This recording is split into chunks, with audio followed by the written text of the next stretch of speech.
From 2000 onwards, there is a systematic move to controlling the media. Pakistan, at the end of Musharraf's rule, had over 70 channels. Journalists being picked up, journalists being killed, journalists being tortured. There is a case of Salim Shahzad, a journalist who used to write for Asian Age in 2006. He was brutally murdered. Very recently, there is the case of Arshad Sharif, who was killed in Kenya. ISPR is now a mini empire. Partners of the military are involved in such attacks. So fear is a tool which allows control of the media. It's the Kargil War in 1999, where it saw the Indian state managing to sell its narrative more effectively as compared to Pakistan.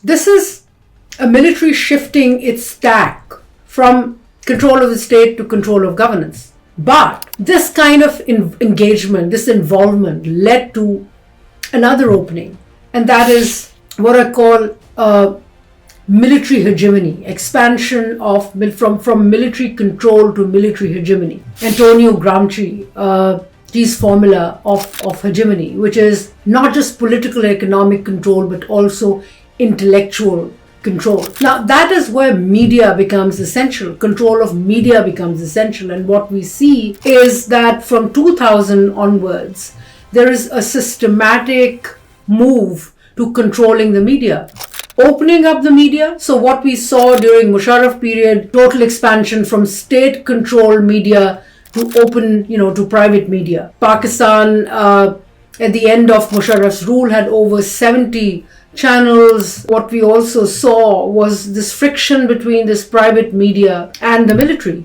It was the struggle with controlling or disciplining the narrative. Now, that is something which the military then learned to do. Structurally, there are three levels at which media is controlled. The first level is establishing military control structures. So, for instance, military set up its own radio network, which is now, after Radio Pakistan, which is public sector company, the largest network is run by the army. The other is coming more structurally into cinema, into theatre, control of theatre, and also media channels. Now, control of narrative is extremely essential.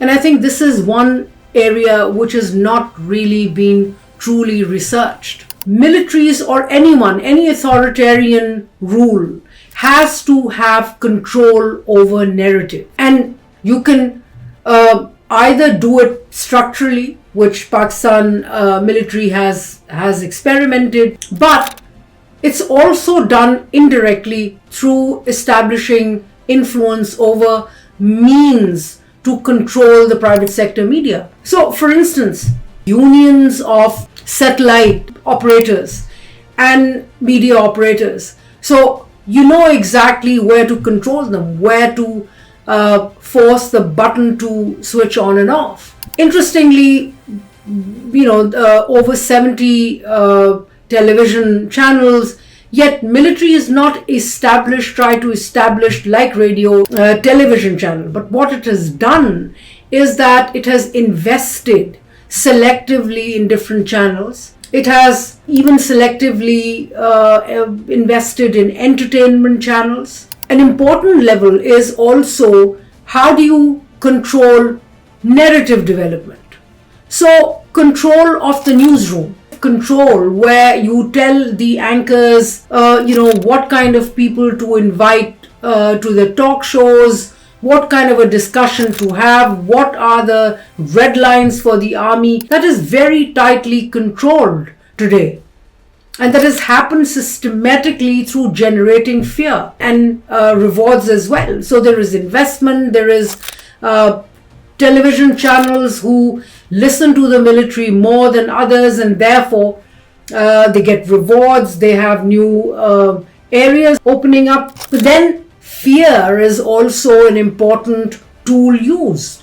So what we've seen is that journalists being picked up, journalists being killed, journalists being tortured. There is a case of Salim Shahzad, a journalist who used to write for Asian Age in 2006. He was brutally murdered. Very recently, there is the case of Arshad Sharif, who was killed in Kenya.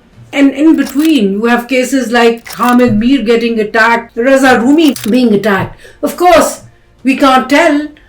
It's not always visible if the attackers were military. But when we do a qualitative analysis of the events, one can see that these are either partners of the military. Definitely partners of the military or involved in such attacks. There's also a case of the murder of Sabine Mahmood, a political activist who held an event in her think tank T2F in Karachi on Balochistan, and on her way home was shot dead. So fear is a tool which allows control of the media, and the second additional chapter in my book it's called From Military Inc.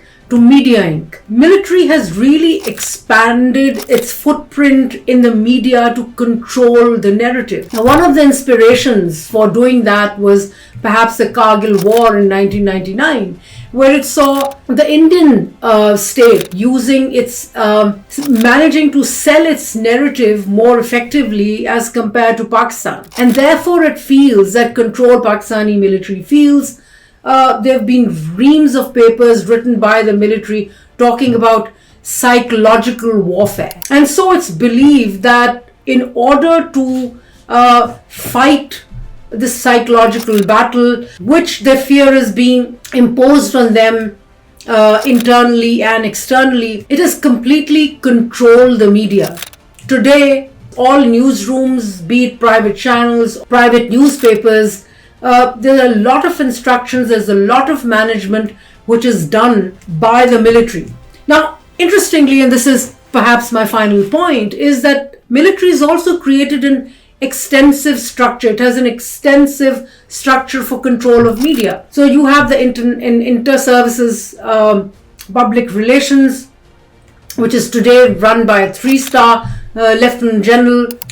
Initially, when it started, it was run by a colonel and then a brigadier. Under Musharraf, it was still being run by a brigadier. Now it is all jumped up to a Lieutenant General, and the reason being that ISPR, Inter-Service Public Relations, is now a mini empire. It is very huge. It's engaged in making films, financing films, theatre, radio, managing television, and also managing journalists.